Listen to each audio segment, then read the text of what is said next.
How to Beat the Bully Without Really Trying by Scott Starkey, Chapter 16, The Bathroom. Following President's break, Mrs. Lutzkraut never mentioned the chocolates or the fact that we wore jeans under our robes. All she said was that the faculty had complimented the show, and then she dropped the subject. I figured she was embarrassed about her feeding frenzy and wanted to move on. And we did.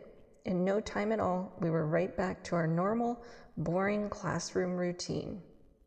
It gave me plenty of time to worry about the Ronboni's trip, but at least everything in Ohio was pretty much business as usual for the next few weeks, until I began to notice little things that bothered me. For instance, there was one day in early March when it was warm enough for us to go outside for recess. I was playing basketball and chased down a loose ball. Out of the corner of my eye, I saw Josh shoving some kid around on the field. I pretended not to notice. Later that week, everyone was talking about Josh cornering a kid in the hallway and demanding his lunch money. Suddenly, my chicken sense kicked in. Things were changing. Josh was back to his bullying self. Not when I was around, but he was starting to feel comfortable, and that could only spell trouble for me. Trouble came knocking 2 days later. I was home, lying on the couch. That morning, I had woken up with a stomachache after worrying about Josh and Rocco all night, and convinced my mom to let me stay home. Besides, a day on the couch was a lot better than even a few minutes with Mrs. Lutzkraut. That is, until there was a knock on the door at around 4:30. My mom answered it. "Hi, Mrs. Rathbone. Can we see Rodney?" It was Rishi's voice. "Rishi, Rodney's been sick. Maybe tomorrow. Mrs. Rathbone, thanks for letting us in. It's really important." My mom just sighed and walked away as my 3 friends barged into the living room. "You feeling better, Rodney?" "A little. The truth is that my stomachache had disappeared as soon as my mom had said I could stay home." "That's good, because we need you back at school," Rishi went on. "Why, does Mrs. Lutzkraut miss me?" I joked. "No, Josh is acting up really bad," Rishi answered seriously. Just then my father came in from work. "Who's acting up?" he asked, taking off his coat. "This bully, Josh. Today he even took our back seats on the bus." "Yeah, and he called me," Slim whined. My father asked, "Rodney, isn't Josh the kid you knocked out on the first day of school?" "That's the one," Rishi answered for me.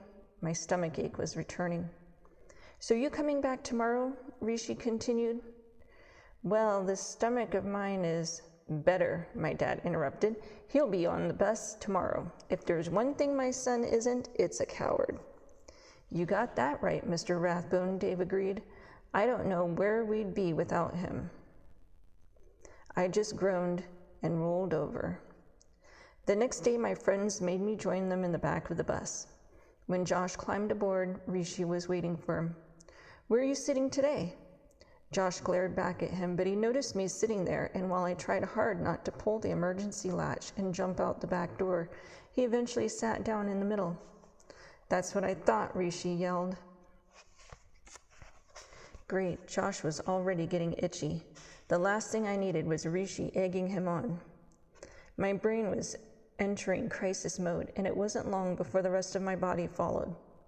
By the time I got into class, my stomach was rumbling pretty bad. Cramps tightened my lower stomach. I could feel gurgling and pressure building. It was all I could do to keep from... I sat there sweating and clenching and praying nothing sneaked out.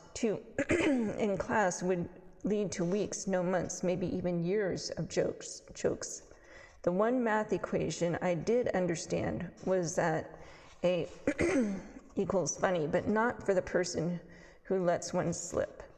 With each passing thought of Josh beating my face to a pulp, the chance of me passing increased. Mrs. Lutzkraut didn't let us use the restroom. She told us that there is time before school, during lunch, and after school. Emergencies, according to her, were the result of bad planning, and therefore didn't really exist in her mind. Art was coming up, so I bit down on my pencil eraser and held on. The walk to art was difficult. Rishi whispered, "What's the matter with your legs?" I must have been walking funny. "Nothing," I muttered through clenched teeth.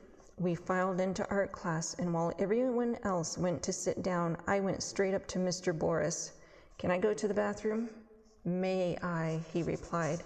"May I go to the bathroom?" I said correctly. "Yes, you may," he answered. I zoomed out of the room and did some sort of speed duck walk to the bathroom. I passed the sinks and went to the last of the 3 stalls, locked the door, and was about to unbutton my pants when I heard the boys' room door smash open. 2 voices made me temporarily forget my bathroom woes. Toby was speaking and Josh was grunting. I felt uneasy, to say the least. Despite his leaving me alone, Josh was still big and seemed to hate me with his whole heart. Hearing Toby spitting out my name made a scary situation considerably worse. "I'm telling you, Josh, Rodney's nothing." I caught my breath. I probably could have walked out past them, given them a mean look, and been out of there, but I froze and stood quiet. "You keep saying that, but I don't see you doing anything," Josh bitterly reminded Toby. "I've tried everything. I got him to go into the McThug's yard. Josh interrupted him. "Yeah, Tobe, I was there for most of it. How did all those things turn out? I seem to remember the McThug's running away from him. He hung out in Old Man Johnson's for like an hour, and who knows what he did to Mrs. Lutzkraut that day of the play. You said you had him with those tights." Toby responded. "I did. It was all set. Yellow tights, my dad recording it. How was I?" "If he's nothing, then how's he doing all this stuff?" Josh finally asked. I was curious too. All my attention was on their words, and I had forgotten about my other issues. Toby said, "I mean, he's not tough. He's smart. He seems to be able." "Not tough? Are you saying I'm not tough?" I heard some shuffling and what sounded like a choking sound. No, yar." Toby tried to speak, but something or someone was making it difficult. Finally, after some coughs and sniffs, he wheezed. "Man, you didn't have to do that. You're the toughest here. That's my point. Gosh." Josh grunted and said, "For not being tough, he managed to break my nose and knock me out, remember?" As he said "remember," it sounded like he shoved Toby into the wall. "I had a headache for a month," he continued. "I'm not getting hit like that again. Maybe you should try to fight him if you're so confident." There was a long silence. That's what I thought. In listening to their conversation, I had forgotten that another part of me had something big to say, and when it came, it would be no silent squeaker. It would be a big blast. I knew I was caught, but jumped up onto the to hide my legs. "Who's in here?" Josh screamed. I didn't say anything, convinced that I was finally done for. When they caught me in the stall hiding, they'd know Toby had been right, that I wasn't a tough guy. What tough guy hid in a bathroom stall? "Who's in here?" Josh demanded a second time. "Toby, look under there." Fear had me like a vice. Almost in a trance, I stopped breathing and looked at the graffiti and on the back of the door and held my breath. "There's no legs," Toby told Josh. "Kick the doors open," Josh yelled. Toby must have paused, for Josh continued. "Out of my way, I'll do it." Just then I heard the first of the 3 stalls slam open hard. The whole frame seemed to shake, and some plaster fell from the ceiling onto my hair. "I'll do the next one," Toby sniped. They were at the 2nd stall. Soon they'd be up to mine, and I'd be done for. I heard the kick, but it seemed as if the door hadn't opened at all. "Nice kick, girlie." "Well," Toby whined defensively, "I think it's locked." "Oh, is it? Then I'll kick that lock right off." A deafening explosion shook the bathroom. The door of the stall next to mine practically flew off its hinges. Looky, well, it seems this little kid's been listening to us. You been listening?" "Ah," a little scared voice squeaked. "That's what I thought. What should we do with this little spy, Toby?" Right there," Toby suggested. "You know, Tobe, I knew there was a reason I liked you," Josh answered. At this point, the kid, whoever he was, started crying and made a break for it.